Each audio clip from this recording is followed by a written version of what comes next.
Hi friends, நம்ம தச்ச ப்ளவுஸில் இப்போ மெயின் டவுட் என்னென்னா, இப்படி நம்ம ஜாயின் பண்ணும்போது இங்கே மார்க்கிங்கும் சேமாக வரணும். இப்படி சேமாக வரலைன்னா நம்ம என்ன பண்ணுறது சொல்லுங்கள். சேமாக வரலைன்னா கொஞ்சம் கஷ்டமாயிடும். இப்போது இது இங்கே இருக்குது, இந்த மார்க்கிங் இப்படி இருக்குது. இப்படி இருக்கும்போது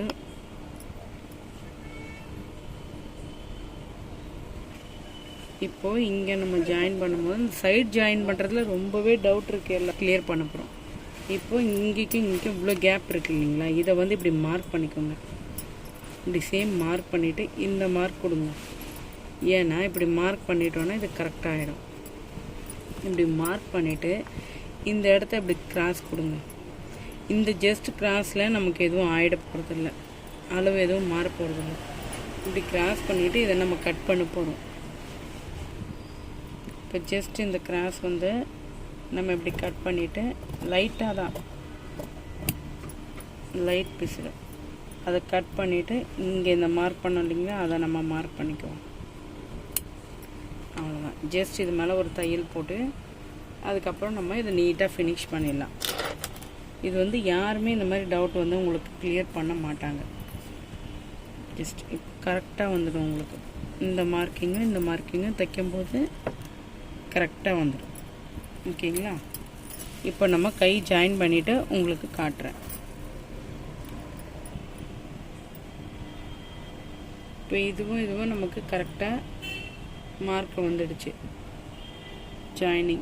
இந்த ஜாயினிங் கரெக்டாக பண்ணிவிட்டு இப்போ கை அட்டாச் பண்ணி நான் உங்களுக்கு காட்டுறேன்.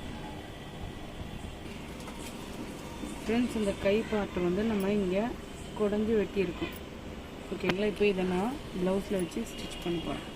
ஸ்டிச் பண்ணும்போது இந்த ஷோல்டர் பாயிண்ட் மேலே பார்த்தா மாதிரி இருக்கணும். நம்ம இந்த தச்சிருக்கலாம் இருட்டாக இருக்கா, நம்ம இந்த பார்ட் இருக்கு இல்லைங்களா, இதை மேலே பார்த்தா மாதிரி வச்சுட்டு தைக்கணும். இப்போ இதை ஜாயின் பண்ணணும். கரெக்டாக இந்த ஆழம் வெட்டி இருக்கோம் இல்லைங்களா, இதோட ஜாயின் ஆகணும். ஓகேவா?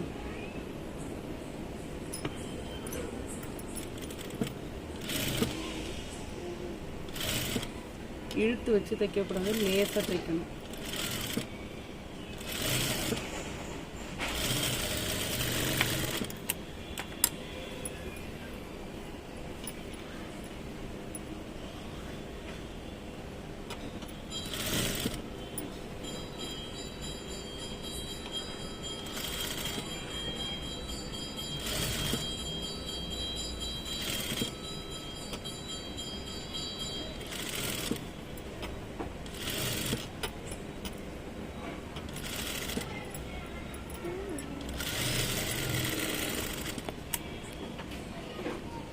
இப்போ நம்ம இந்த மார்க் பண்ணதை வச்சு ஜாயின் பண்ணிக்கலாம். இப்போ நம்ம கரெக்டாக வரும் பாருங்கள். இந்த மார்க்கிங் இது இருக்கீங்களா, இந்த இடத்துல பிடிச்சிட்டு இந்த மார்க் பண்ணிக்கோங்க. அதே மாதிரி இந்த பேக்கு மார்க் பண்ணிவிட்டு இப்படி சேமாக வச்சுக்கோங்க. இப்போ நமக்கு கரெக்டாக வரும்.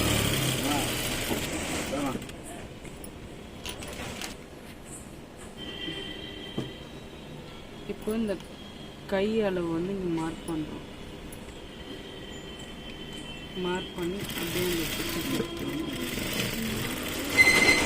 ஃபினிஷ் ஆகிடும். நெக்ஸ்ட் அதே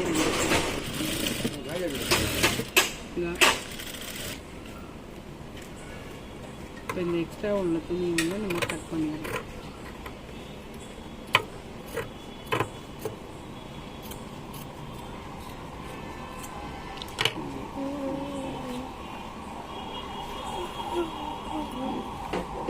இப்போ நம்ம இந்த இடத்த பாருங்க,